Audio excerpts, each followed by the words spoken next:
People get strategy completely wrong because they actually think that that means tactics. Tactics are not your strategy. Strategy is the outcome that you want to achieve and the way you're going to get there. So in this video, I'm going to explain to you exactly what strategy is and how everyone gets it wrong whenever they start a business, whenever they do anything, whenever they want to accomplish anything or achieve any outcome, they always make this mistake.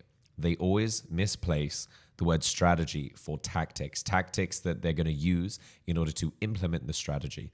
So tactics could be anything from, if I want to learn how to play the guitar, I'm going to practice again and again and again. Practicing over and over and over again. That is the tactics used to achieve the outcome of being able to play the guitar flawlessly. And if that is truly my goal, then I need to implement the tactics in order to execute. And people do this with every single thing they're doing in their lives. They do this with, if they want to open a business, if they do this, if they want to ask a girl out, if they want to improve their social skills, if they want to get a raise in their job, if they want to make their life more fulfilling. They always misplace the strategy for the tactics. Now, the tactics are very important because if there are no tactics, then you can't really implement the strategy. But it's very important to highlight and have a very clear distinction of what you want the outcome to be, because that will define the strategy that you take in order to get there. There's actually a very interesting book called Play to Win by Roger Martin, when he explains that strategy is about how to play to win. Okay, because a lot of the time people, they get all this mixed up. You don't realize that you have to actually play to win. There has to be an outcome. There has to be a purpose. There has to be a goal of the strategy. And that's what he means when he says play to win. And he has 4 ways you define winning.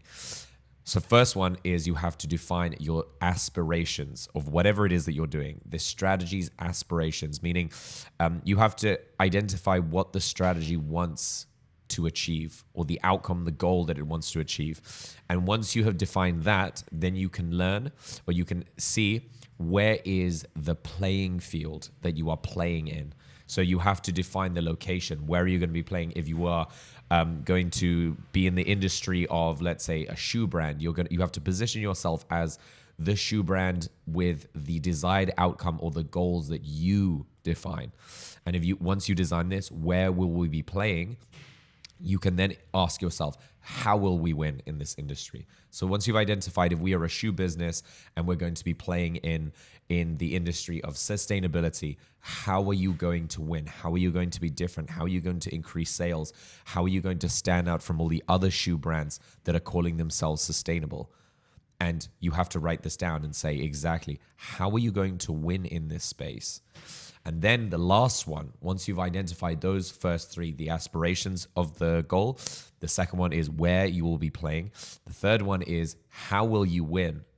And then the fourth one is what systems need to be in place in my business or in my organization or in my strategy that I need to implement. What systems do need to be in place so that I can achieve the outcome of this goal.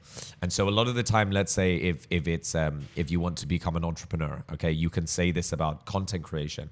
If you want to create an aspiration of, okay, I want to achieve 100,000 subscribers on YouTube. Where am I going to do this? YouTube Shorts, and then I can use other funnels from different platforms, but it's all funneling towards my YouTube channel.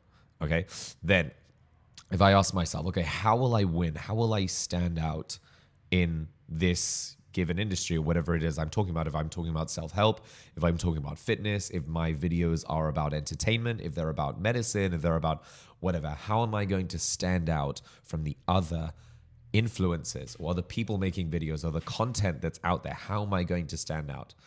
And then for myself as a business, as an organization, as someone who is going to create this content, who is going to achieve a goal, who wants to achieve a goal, what systems need to be in place for me in order to achieve that? And that could be like you establish that I'm going to post once a week, every week for 2 years and just see how that goes. Or I'm going to post twice a week or I'm going to post twice a week, long form videos, and then I'm going to post 5 short form videos every single week using the right keywords, the right hashtags, and all of the necessary information that I need in order to increase the likelihood of me achieving the strategy.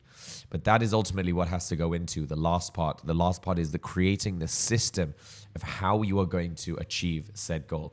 If you are a business, if you're a drinks business and you are making maybe, I don't know, $1 million in revenue every year, but you want to increase that to 10 million a year, what systems would have to be in place for you to scale from 1 million a year to 10 million a year? What managers do you have to hire? What automations do you have to have in your machinery? How do you have to change the flow from bottle packaging all the way to delivery, to supermarkets, to clients, all of this? How do you change all those so that you can increase the profits, the logistics, distribution, the management, the systems? All of these things have to be in place. And once you can establish all four of those things, then, according to Roger Martin, you have a strategy in place. And you can pretty much do this with anything in your life. If you take this same play to win mentality, which I personally love because I've never been a fan of the contrary, which is play to play. I'm totally for play to win. I've always been very, very competitive. I've always been very into sports. It's always been something that has driven me in terms of strategy. How do we play to win? If I work for a business, I want them to win. What is winning to them? How do they define winning? And how can we achieve that? How can we make their business the best? How can we make their revenues increase? How can we make their staff happier? How can we make all the systems functioning in the business flawless? Okay. And I think it's very, very important to understand, because I think now in the age of AI, in the age of social media, where everyone's making content, everyone's using AI, the only obstacle in your way really is yourself. Every tool you need in order to make a business, to make money, to sell products, to open an online shop is available to you.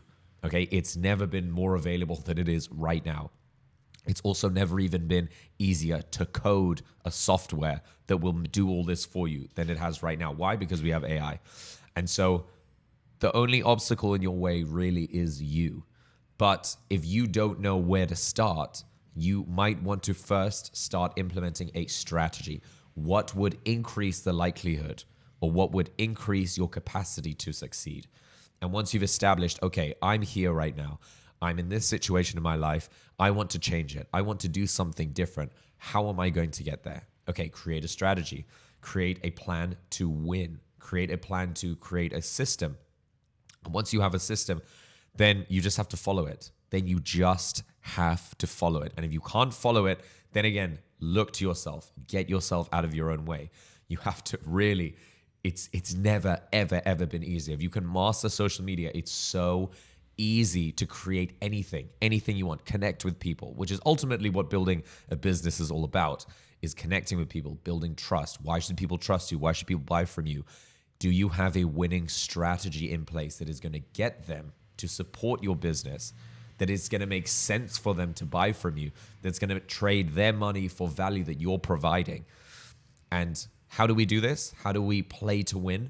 Well, again, if you don't feel like you're that competitive, if you don't feel like you have to always be winning, okay, it doesn't really matter, because at the end of the day, if you ever want to become an entrepreneur, if you ever want to work for yourself, if you ever want to make money for yourself, you have to acknowledge, you don't have to, suffer from it, but you do have to acknowledge that there are people competing with you. Once you open a business, you want to increase your revenue. That means you have to get all the customers possible, or perhaps all the customers in your niche. However, if you have a competitor in your niche, they're going to be taking customers, potentially your customers that could be buying from you, but now they're buying from your competitor. And whether you like it or not, your competitor will be competing with you. And whether you choose to have the mindset of I'm competing or not, they will have a play to win strategy in place. Everyone has a play to win strategy in place, because you have to. Once you have competition, if you're playing a football match, if you're playing a rugby match, any sports match, you play to win. And it's very good metaphor. If you're someone who's into sports, if you've played a sport before and you've competed, you know that the other team is playing to win.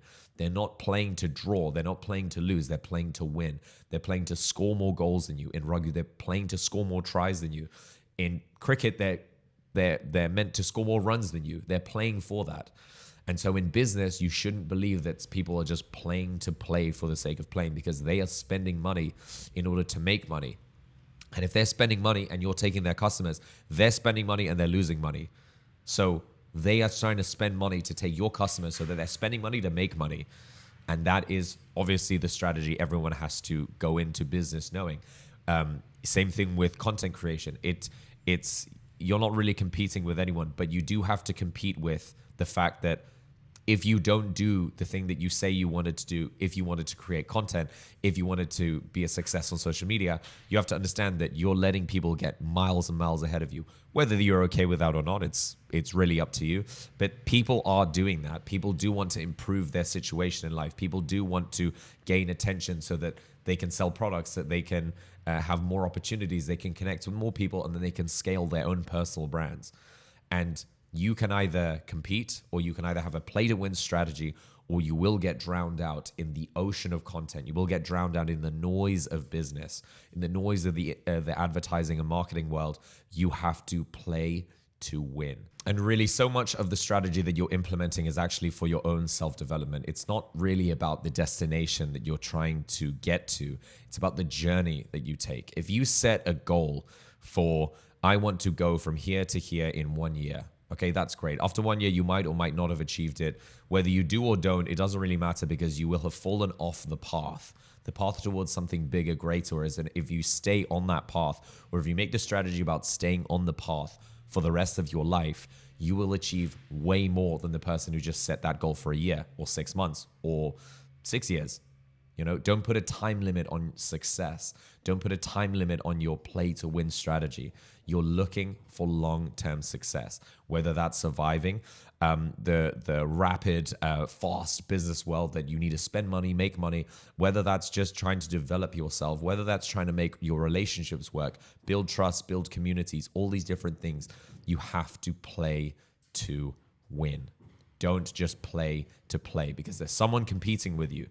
There's someone who's competing with you, and there's someone who is playing to beat you, whether you like it or not. You don't really have a say in it or not. There's someone who doesn't even know they're competing with you. They're just trying to take the customers that you have, or you could potentially be having. They are trying to take the market share from you. And you can look at it in a very toxic way, but you can also look at it as like a game. It's not like competing like, hey, I'll kill you, although some cases, God forbid, that may or may not happen.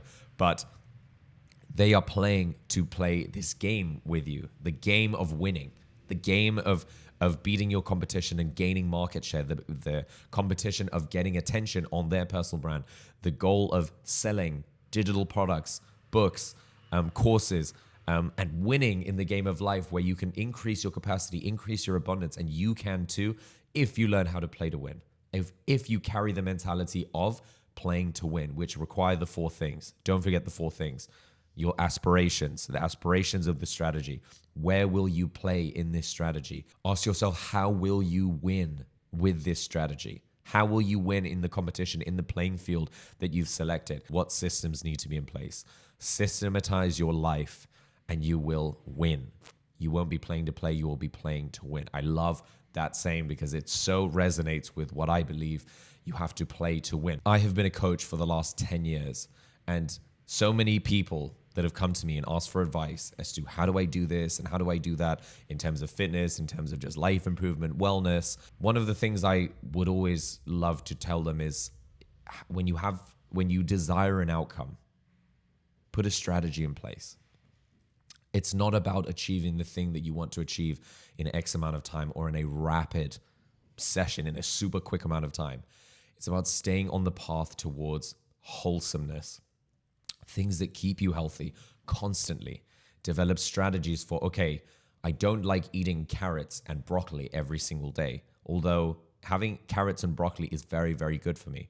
So I'm going to eat it because it's good for my health. Implement a strategy that takes care of your health. Hydrate enough, take the right supplements, get enough sleep, get rid of the friendships that are just draining you. Okay, and put yourself around people that make you feel special. What do I mean by that? Is put yourself around people who look at you the way they look at themselves. When they see you and they say, wow, this person is just trying so hard. This person, is trying to improve their lives. This person has such a healthy diet. They're trying so hard. And look at them. They just they should just relax. That's the way they look at themselves. And so you just remove these people, remove the things that make you upset, sad, or that hold you back, or that get in your way of implementing the strategy. Okay, because that is also a way of creating a system. Imagine if you want to implement a strategy of improving your life, improving the way you view yourself. Okay, you have a strategy to increase your self-esteem, but you are constantly hanging around with people who make you feel like poop. They make you feel terrible. They make you feel awful. Okay, so what system are you going to put in place that is going to remove them from your life? Or remove the belief in the things that they say, remove the way they make you feel? How are you going to do that? One of the best ways, easiest ways, is to just extract yourself, because you can try and change them. You can try and change the way you hear the things they say to you, but ultimately it's just better not to be around these people. It's better just to remove yourself out of that situation. That's one way of having a system. Okay, so anytime they call you, they want to hang out, they want to go, you say, sorry, no, I'm busy. I can't hang out with you right now. Even if it's just for a short amount of time until you can gain enough self-esteem. Maybe you can go see them later, but you will do it when you are a changed person, when you can get into a new version of yourself, a version of yourself with a higher self-esteem. And it is possible. It is definitely possible. We have to look at our lives and think, like, what systems or what things do we remove that are preventing us from achieving the strategy that we want? The strategy meaning the outcome that we want. The outcome meaning the life-changing transformation that we definitely seriously want to see in our lives. How do we achieve that? Well, you have to play to win. Okay? If you guys like this video, please like and subscribe. I'll be making more. Thank you guys, and I'll see you guys in the next video.